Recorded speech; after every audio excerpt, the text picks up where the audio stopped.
The Advancement of Learning by Francis Bacon. This is a proper essay by English philosopher, English writer, English scientist, Francis Bacon. So he is another pillar of the Renaissance. Okay, belongs to the 16th and early period of 17th century. It belongs to 16th and early period of 17th century.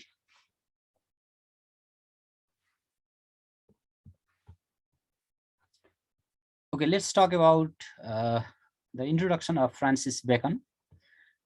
Bacon was an English Renaissance statesman, philosopher, best known for his scientific method.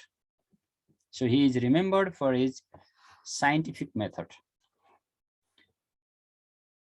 He is the founder of empiricism. You know, experience is the source of knowledge. Empiricism means knowledge is gained after birth. Basically, there are two philosophies, popular two philosophies regarding the source of knowledge.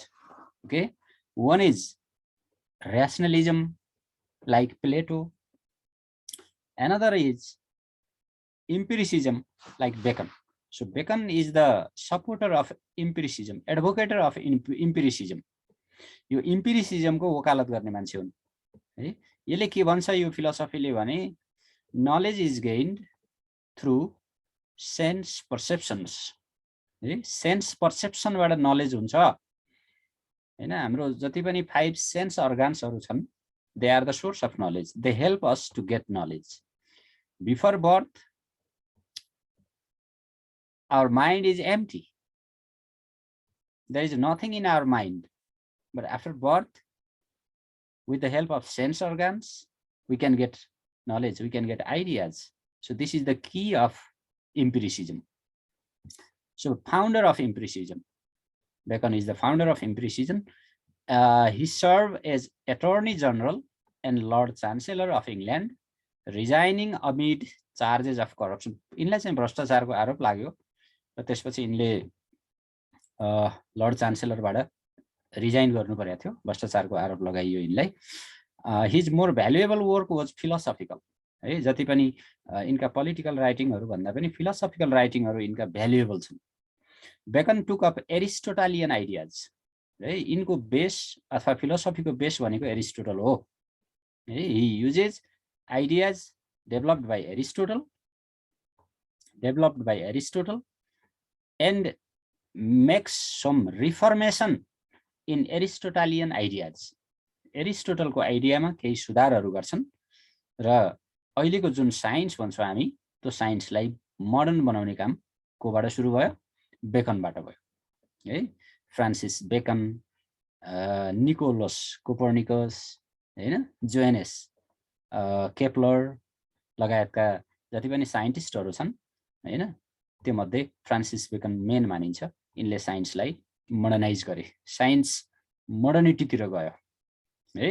यो एरिस्टोटलियन आइडियाजलाई इनले reform गरे र एउटा empirical inductive approach साइन्समा ल्याए, जसलाई हामीले scientific method भन्छौं है। Scientific method which is the foundation of modern scientific inquiry भन्छौं। हो, यहाँनिर हामीले बुझ्नुपर्ने के हो, इम्पिरिकल इन्डक्टिभ मेथड कस्तो हुन्छ है, यसको अलिकता कुरा बुझ्नु पर्यो।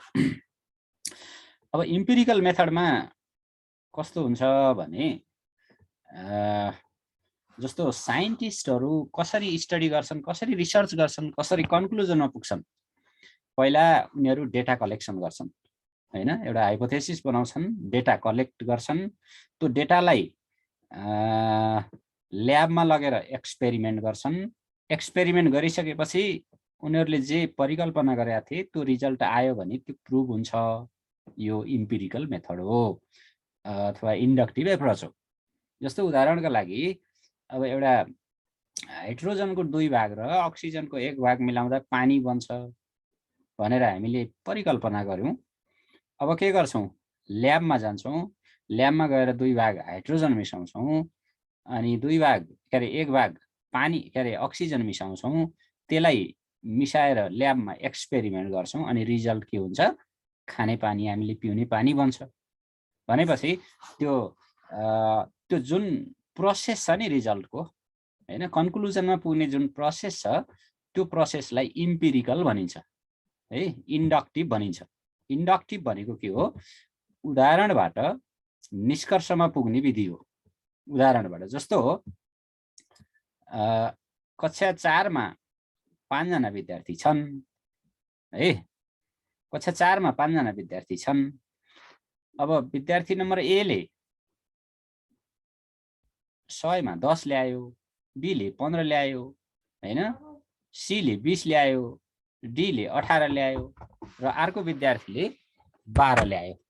अब हामी के भन्छौँ गणित विषयमा? भनेपछि गणित विषयमा विद्यार्थीहरू सबै फेल भए अथवा कमजोर छन् भन्छौँ नि। कमजोर छन् हामी किन भन्यौँ? उनीहरूको डाटा हेर्यौँ,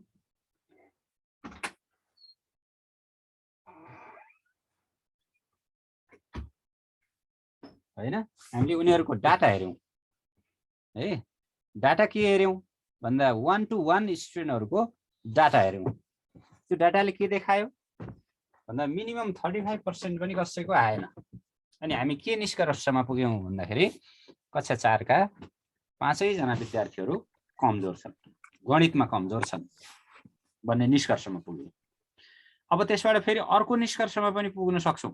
जस्तो कक्षा 4 मा गणित पढाउने हैन शिक्षकले अब आफ्नो शिक्षण शैलीमा परिवर्तन गर्नुपर्ने भयो भन्ने त्यो निष्कर्षमा पुग्यो नि त हामी। हो, यसरी निष्कर्षमा पुग्ने कुरालाई इन्डक्टिभ मेथड भन्छौँ। अझै अर्को उदाहरण हैन, अब हाम्रा हजुरबुवा हजुरआमाहरू हैन, कसैका त जीवित हुनुहुन्छ, कसैका हुनुहुन्न। हामीले के भन्छौँ? फल्नु मान्छे मर्यो, फल्नु मर्यो, फल्नु मर्यो, फल्नु मर्यो, त्यसो भएर मानिस मरणशील प्राणी हो भन्छौँ नि। हो, त्यसरी एक जनाको उदाहरण दिएर हैन, 3-4 जनाको उदाहरण दिएर हामी निष्कर्षमा पुग्यो भने त्यो निष्कर्ष अथवा त्यो रिसर्चको विधि भनेको इन्डक्टिभ हुन्छ है, इन्डक्टिभ हुन्छ। यही विधिको सुरुवात गर्ने मान्छे भनेको को हुन्? फ्रान्सिस बेकन हुन्। यसैलाई भनिन्छ इम्पिरिकल इन्डक्टिभ एप्रोच अथवा मेथड पनि भन्न मिल्छ यसलाई है, empirical inductive method. Shashi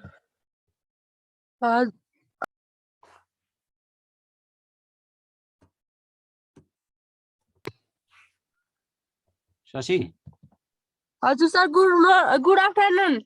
good afternoon. ठिक छौ? हजुर ठिक छ। एक्लै आयो कि साथीसित आयो? एक्लै आए, भर्खर स्कुलबाट आउँदै थिएँ त्यही भएर। ए स्कुल ल त, स्कुल छ के? रिडी हैन? रिडी गाहनु सुनिरहेको छु कहिले। ल ठिक छ, हामीले भर्खर फ्रान्सिस बेकन सुरु गर्दैछौँ। मैले हिजो एउटा भिडियो युट्युबमा पनि राखिदिएको थिएँ, भेट्यौ? नै, हेरेकै छैन। ए ल ल ल, भेटिन्छ है, रवि गेवाली भन्ने टाइप गरिसकेपछि युट्युबमा भिडियो भेटिन्छ। हिजोको क्लासको मैले राखिदिएको छु है। ल, bacon took up Aristotelian ideas arguing for an empirical inductive approach known as the scientific method, which is the foundation of modern scientific inquiry भन्छ। अहिलेको विज्ञानले पनि हैन, अहिलेको विज्ञानले पनि गर्ने रिसर्च भनेको यही हो, यही विधिमा आधारित भएर हो है। साइन्टिफिक इन्क्वायरी कसरी गरिन्छ? इम्पिरिकल अथवा इन्डक्टिभ एप्रोचबाट हुन्छ। अनि नेक्स्ट प्याराग्राफमा जाउँ। Francis Bacon is considered a universal genius. Universal genius, यो त बुझ्छौ नि, जिनियस ट्यालेन्सी है, यिनीसँग धेरै राम्रो ट्यालेन्सी छ।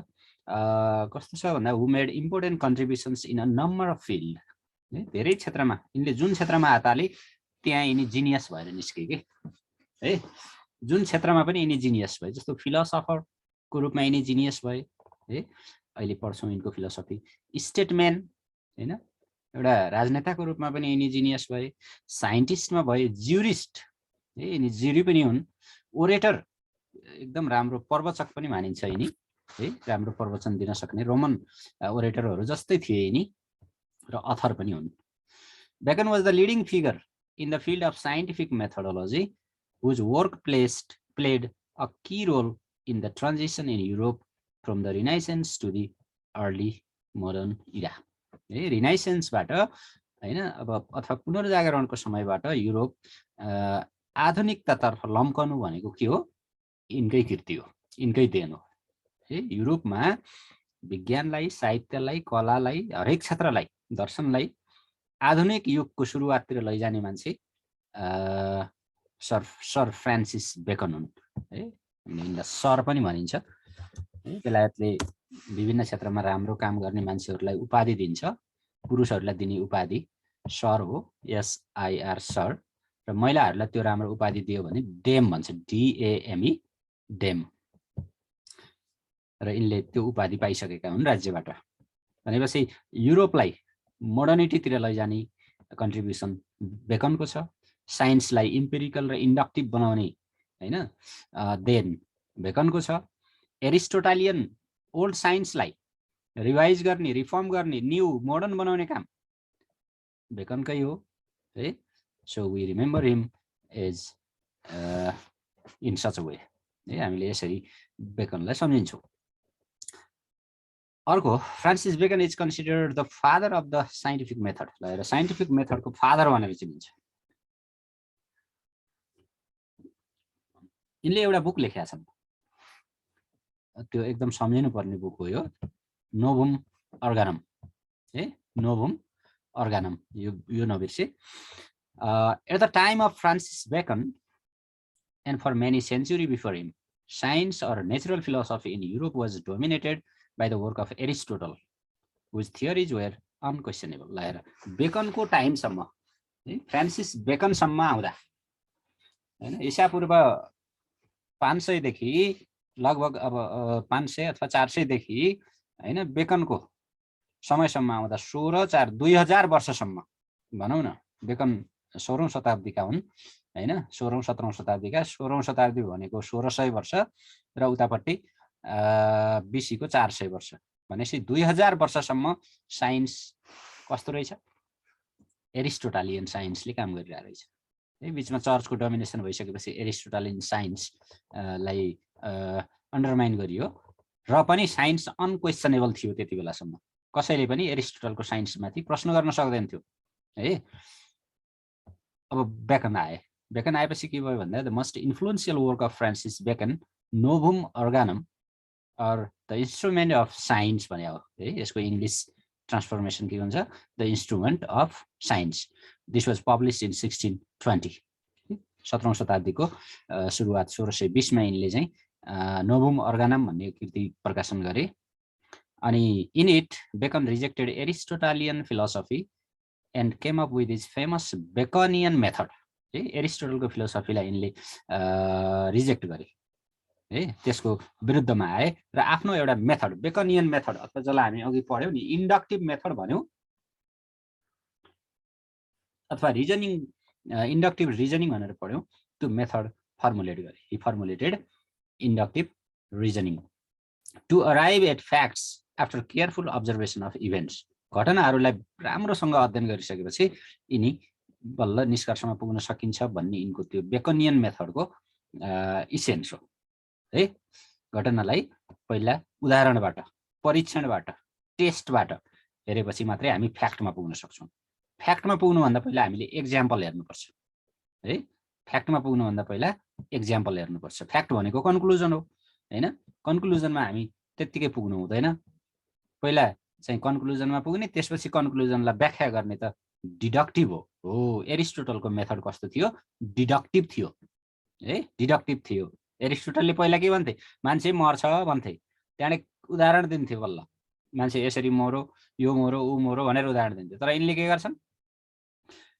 भन्दा मान्छे मरणशील छ भन्दैनन् पहिला मर्ने मान्छेहरुको नाम लिन्छन् अनि त्यसपछि मान्छे मर्छ भनेर निष्कर्षमा पुग्छन् है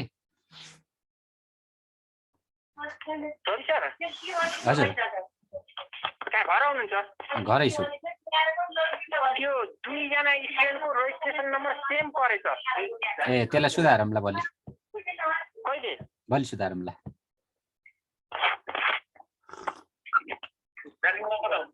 भोलि सुधारौँला है त So this method was influential upon the development of the scientific method in modern science. Oh, यो Baconian method अथवा चाहिँ inductive reasoning to arrive at facts. Inductive reasoning to arrive at facts is Baconian method. यो चाहिँ के हो त साइन्सलाई modern बनाएकै यसैले हो यही पोइन्टले हैन यही कुराले साइन्सलाई मोडर्न बनायो है त अनि Bacon is thus referred to as the father of scientific method, by which laws of science are discovered by gathering and analyzing data from experiment and observation. Data कसरी आउने रहेछ कन्क्लुजनमा कसरी पुग्ने रहेछौँ हामी भन्दा analysing data from experiment and observation experiment र अब्जर्भेसनबाट हामी डेटा एनालाइज गर्छौँ अनि कन्क्लुजनमा पुग्छौँ यो मेथड नै बेकनियन मेथड हो अब आयो बल्ल फ्रान्सिस बेकनको सबभन्दा मेन कृति अथवा चाहिँ लर्निङसँग एजुकेसनसँग रिलेटेड कृति साइन्ससँग रिलेटेड कृति त नोभम अर्गानम भइहाल्यो अब अर्को the advancement of learning Beckham's 1605 book The Advancement of Learning divided human understanding in 3 parts. Human understanding लाई 3 parts मा इनले डिवाइड गरेको छ history first part is history history is about man's faculty of memory history भनेको यो मेमोरीसँग related हुन्छ है हिजोकोले के भनेको थिए पास्टसँग रिलेटेड हुन्छ हैन फ्याक्टसँग रिलेटेड हुन्छ भनेको थिए इनले के भन्छन् मेमोरीसँग poetry this is related to man's faculty of imagination poetry भनेको इमेजिनेसनसँग रिलेटेड हुन्छ सिडनीले के भनेको थिए पोएट्सहरु भनेका भेट्सहरु हुन् हैन क्रिएटर हुन् उनीहरु गडको सेम लेभलमा हुन्छ उनीहरुको स्ट्याटस है भनेको थिए इनले के भन्छन् man's faculty of imagination poetry भनेको इमेजिनेसनबाट आउँछ भनेको थिए and philosophy relating to man's faculty of reason philosophy रिजनबाट आउँछ So he then further divides these 3 parts based on 3 aspects. यिनीहरुलाई तीनवटा एस्पेक्टमा भन्छन् डिभाइन ह्युमन एन्ड नेचुरल भनेर बाँडिएको छ divine human and natural the advancement of learning is a great book on education यो शिक्षामा सबभन्दा ठुलो किताब मानिन्छ शिक्षाको क्षेत्रमा it divides knowledge into 2 kinds नलेजलाई 2 टाइप्समा डिभाइड गरिएको छ यसमा One is knowledge obtained from the divine revelation.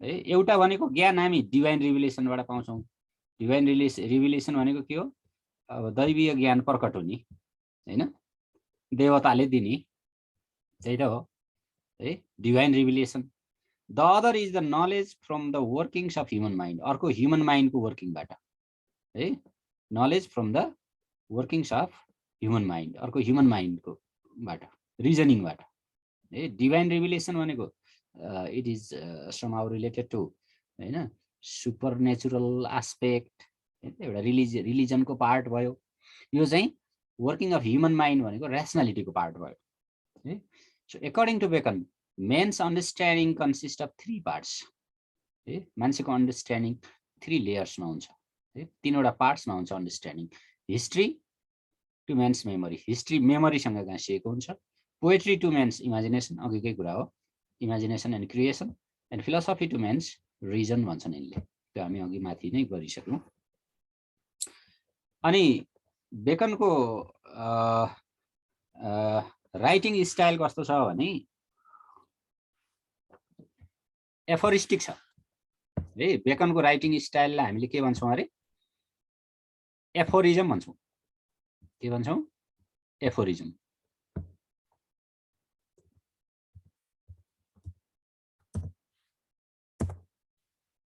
एफोरिजम एफोरिजम भनेको के हो शॉर्ट एन्ड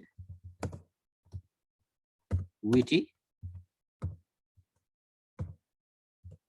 सेन्टेन्सेस है यिनीहरुको राइटिङ स्टाइल भनेको के रहेछ शॉर्ट एन्ड विटी सेन्टेन्स है एकदम छोटा तर त्यसले धेरै अर्थ लुकेको, त्यसमा धेरै अर्थ लुकेको हुन्छ, त्यस्ता सेन्टेन्सहरू हुन्छन् है यिनको राइटिङ स्टाइलमा। जस्तो बेकन भन्ने बित्तिकै सम्झिने हामीले एउटा कोटेसन छ, नलेज इज पावर है। यिनले नलेज इज पावर भनेको थिए। त्यति बेलासम्म होइन पावर भनेको त गडसँग मात्रै केन्द्रित थियो नि होइन।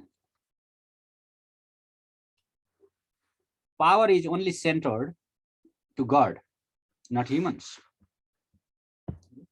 पावर भनेको गडसँग सेन्टर्ड थियो। यिनले आएर फ्याट के भनिदिए, नलेज इज पावर। वास्तवमा हो नि त, नलेज पावर हो। त्यही नलेजले गर्दा है मान्छेले एटम बमहरू बनाए होइन। एटम बम ठुलो कि त्यो बनाउने नलेज ठुलो, के ठुलो होला? नलेज ठुलो हो। हेलो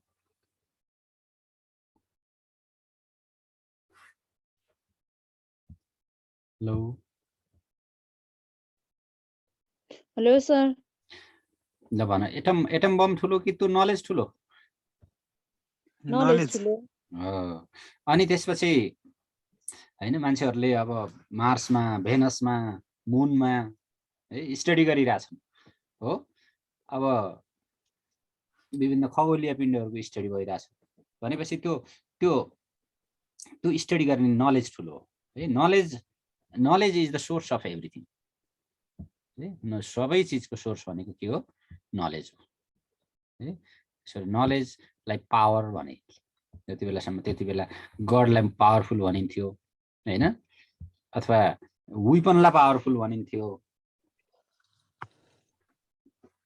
अहिलेको समाजमा हेर्ने हो भने मनी होइन, money is the source of power भनिन्छ है। तर खास त नलेज पावरफुल हो नि त, नलेज इज पावर। अर्को चाहिँ imagination was given to man to compensate him for what he is not. मान्छेसँग जे छैन नि त्यसलाई कम्पेन्सेट गर्न, त्यसको क्षतिपूर्ति गर्न मान्छेलाई इमेजिनेसन दिइयो। A sense of humour to console for what he is है। जे छ होइन, जस्तो अवस्था छ त्यसलाई त्यसमा सान्त्वना दिनका लागि सेन्स अफ ह्युमर है। सेन्स अफ ह्युमर, रमाइलो होइन। मान्छे क्षणिक रमाइलोमा भुल्छ नि। किन क्षणिक रमाइलोमा भुल्छ भन्दाखेरि उसले आफ्नो जीवनको होइन समस्याबाट एकैछिन भए पनि मुक्ति पाउनका लागि क्षणिक रमाइलोमा मान्छे बितिरहेको हुन्छ। जस्तो कसैले ड्रिङ्क्स गर्छ होइन, कोही साथीहरूसँग घुम्न जान्छ। त्यसको अर्थ के हो भने मान्छेको जिन्दगीभरि सधैँ होइन दिनरात आफ्नो परिवार राम्रो छैन, तर त्यो समस्याबाट एकैछिन भए पनि मुक्ति पाउनका लागि मान्छेले कन्सोल खोजिरहेको हुन्छ। त्यो ह्युमर हो है। यस्ता कुराहरू छन्। In order for the light to shine so brightly darkness must be present भनेको छ। ल हेर त, डार्कनेस बिना लाइटै हुँदैन है। जहाँ डार्कनेस छ त्यहाँ बल्ल लाइटको भ्यालु हुन्छ होइन। दिउँसोमा कसैले लाइट बाल्यो भने हामी खुसी गर्छौँ नि, किन यस्तो उज्यालोमा पनि किन लाइट बाल्यो होला भन्छौँ। तर राति हुनुपर्छ, अन्धकार हुनुपर्छ होइन, पानी आएको हुनुपर्छ। मान्छेलाई लाइट भएन भने मान्छे हिँड्नै सक्दैन, बल्ल लाइटको भ्यालु हुन्छ। ल हेर ती भनेपछि the value of light or light shines only in darkness. भनेपछि यस्ता विटी सेन्टेन्सहरू अथवा एफोरिस्टिक सेन्टेन्सहरू बेकनको राइटिङमा पाउँछौँ हामी। ल अब यसको ओभरभ्यू हेरौँ, अब धेरै छैन। Bacon explains the better world created by poetry than our world भन्छ। ल देन आवर वर्ल्ड हो क्या, वर्ल्ड भएछ देन आवर वर्ल्ड। हाम्रो संसारभन्दा पोएट्रीले क्रिएट गर्ने संसार कैयौँ राम्रो छ अरे। यिनीहरू सबै कविताका प्रशंसक हुन्। हिजकाले पनि पोएट्रीलाई प्रशंसा गरे होइन, बेकनले पनि पोएट्रीलाई प्रशंसा गर्छन् हो। Human world is full of vice, it is full of follies, but the world of poetry is better than that है। कवितामा आदर्श संसार प्रस्तुत गर्न सकिन्छ। कल्पनाको संसार कवितामा हुन्छ, इमेजिनेटिभ वर्ल्ड पोएट्रीमा हुन सक्छ। That's why Bacon, for Bacon you know the world created by poetry is better than our real world. So it has access to all time and place. कविताको संसारमा मान्छे जहाँ पनि पुग्न सक्छ हो। मान्छेलाई समय र ठाउँको लिमिटेसन हुँदैन। In the world of poetry there is no limitation for human of time and place है मान्छे टाइमलेस फिल गर्छ हैन जुनसुकै समयमा पनि पुग्न सक्छ मान्छे तर हामी अहिले हैन टिनेज अवस्थामा छौं अथवा एडल्टहुड स्टेजमा छौं तर हामी चाइल्डहुडमा फर्किन सक्दैनौं नि सक्दैनौं तर कवितामा त हामी फर्किन सक्छौं नि that's why it has access पहुँच छ यसको पहुँच जहाँ पनि छ जहाँ रवि पुग्दैनन् त्यहाँ कवि पुग्छन् भन्ने उखान छ नि नेपालीमा यसैबाट आएको it creates a better world of music that is found from barbarian to the modern world हेर बार्बारियन संसारदेखि आधुनिक संसारसम्म आउँदाखेरि हैन त्यो म्युजिकले एउटा कस्तो बेटर वर्ल्ड क्रिएट गरेछ पोइट्रीमा म्युजिक हुन्छ म्युजिकले बेटर वर्ल्ड क्रिएट गर्छ चाहे त्यो बार्बारिक सोसाइटीमा होस् चाहे मोडर्न सोसाइटीमा होस् so Bacon places poetry to the higher level त्यही भएर कविताको स्ट्यान्डर्ड कहाँ छ where is poetry it is in the highest place it has an allegorical mode and can be used as fables to teach moral lesson allegorical मोडमा छ है allegorical मोड भनेको के हो यसले मान्छेहरूलाई फेबलहरू सिकाउँछ कथाहरू सिकाउँछ र त्यसले मोरल लेसन दिन्छ है नैतिक सन्देश दिन सक्छ हैन जस्तै एलिगरीको रूपमा हामीले कक्षा 12 मा कविता पढेका थियौं हैन अन इज ब्लाइन्डनेस वाला कविता पढेका थियौं नि हैन अनि साउन्ड अफ साइलेन्स पढेका थियौं हो त्यहाँ बाइबलको रेफरेन्सहरू आएको छ एलिगरीको रूपमा आएको छ त्यसलाई फेबल अथवा मोरल भन्छ Bacon goes along with Sidney and agrees that the true poem is one which has access to all time and place. Sidney सँग सर फिलिप सिडनी सँग यिनको युनिफर्मिटी देखिन्छ ल हेर बेकन र सिडनी बीचको समानता के हो भन्दा both of them advocate poetry as the highest discipline of learning.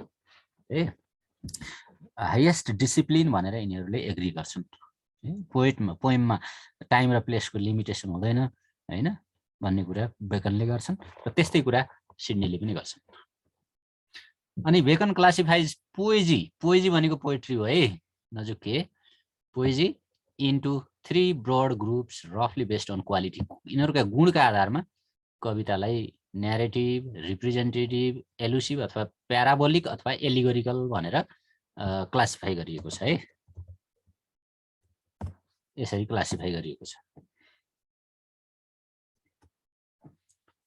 के रहेछन् according to Bacon there are 3 categories or groups of poetry narrative poetry representative poetry elusive parabolic or allegorical अनि सिडनीले कसरी बाँड्या थिए अरे लिरिक भनेका थिए हैन अनि सोनेट भनेका थिए सोनेट हो कि हैन एलिजी भनेका थिए एपिक भनेका थिए अझै अर्को के हो अब न्यारेटिभ पोएट्री कस्तो हुन्छ हैन अनि रिप्रेजेन्टेटिभ कस्तो हुन्छ एलिगोरिकल कस्तो हुन्छ भनेर यहाँ चाहिँ यसो अब 5 मिनेट छ यसैमा जो गफ गरौँ है narrative qualities of poetry are used in historical verses or poems dealing with historical record or extract लाएर न्यारेटिभ पोएट्री कस्तो हुन्छ रहेछ it deals with historical verses historical records है हिस्टोरिकल रेकर्डको कुरा गर्छ न्यारेटिभ भनेको त कथा भन्ने हो कथा पास्टको हुन्छ त्यही भएर पास्ट भनेको हिस्ट्री हो हिस्टोरिकल रेकर्डहरुको कुरा न्यारेटिभ पोएट्रीले गर्छ they are easy to memorise है सम्झिन सजिलो हुन्छ इतिहास त हामीले एकचोटी पढ्यो भने सरर दिमागमा आउँछ त्यो न्यारेटिभ पोएट्री पनि एकचोटी पढ्यो भने सम्झिन सक्छ subject matter are war lord etcetera युद्धको बारेमा शासकको बारेमा हुन सक्छ and Bacon writes the narrative is a mere imitation of history यसले हिस्ट्रीको मात्र इमिटेसन गर्छ with the excesses before remembered choosing for subject commonly war and love rarely state and sometimes pleasure or mirth है भनेपछि कहिलेकाहीँ pleasure अथवा मिर्थ पनि हुन्छ ह्याप्पीनेस पनि हुन्छ to explain narrative poetry expose historical event such as war in historical verse लगाएर यसले वारको कुरा लर्डको कुरा हैन समटाइम्स लभको कुरा है पास्टको कुरालाई न्यारेट गर्छ त्यही बुझ्नु पर्यो अनि representative poetry is a visible history लगाएर रिप्रेजेन्टेटिभ पोएट्रीलाई हामीले भिजिबल हिस्ट्री भन्छौँ देख्न सकिने इतिहास because it Passage events and action in nature It is close to narrative in quality in the sense that it narrates history अथवा deals with the past. न्यारेटिभसित नजिक छ किन भन्दा यसले पनि पास्टको कुरा गर्छ, but differs only in its focus. तर फोकसको आधारमा यो डिफ्रेन्ट हुन्छ है। यसको फोकस के हुन्छ त? The focus is the action. It elaborates the actions like in narrative poetry but not in a linear manner भन्छ। भनेपछि डिल दुवैले पास्टको बारेमा हिस्ट्रीको बारेमा गर्छन्, तर फोकस रिप्रेजेन्टेटिभ पोइट्रीको एक्सनमा बढी हुन्छ। त्यसो इट इज रिप्रेजेन्टेटिभ। यसलाई हिस्टोरिकल पोइट्री नभनेर अथवा न्यारेटिभ पोइट्री नभनेर रिप्रेजेन्टेटिभ भनियो फोकसको कारणले। अनि एलिगोरिकल पोइट्री एलुसिभ अथवा parabolic, sometimes it is also called allusive or parabolic. It has the immense potentialities. हजुर बनाइयो है।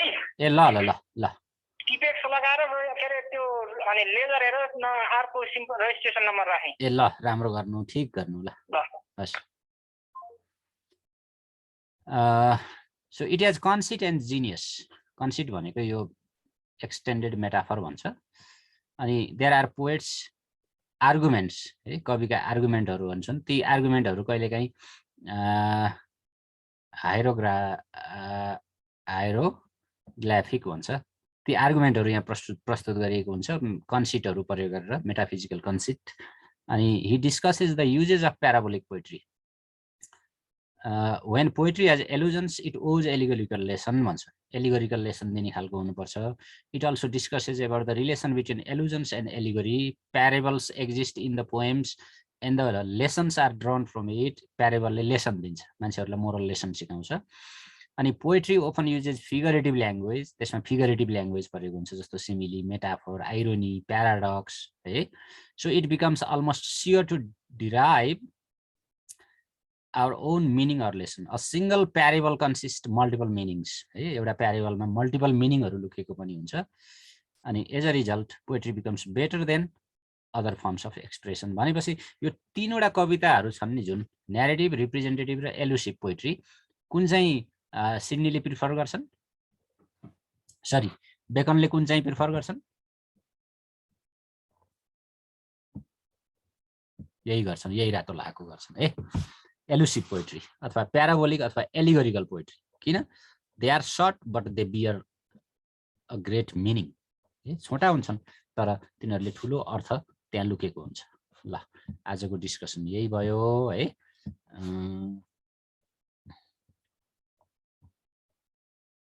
अब हामी फेरि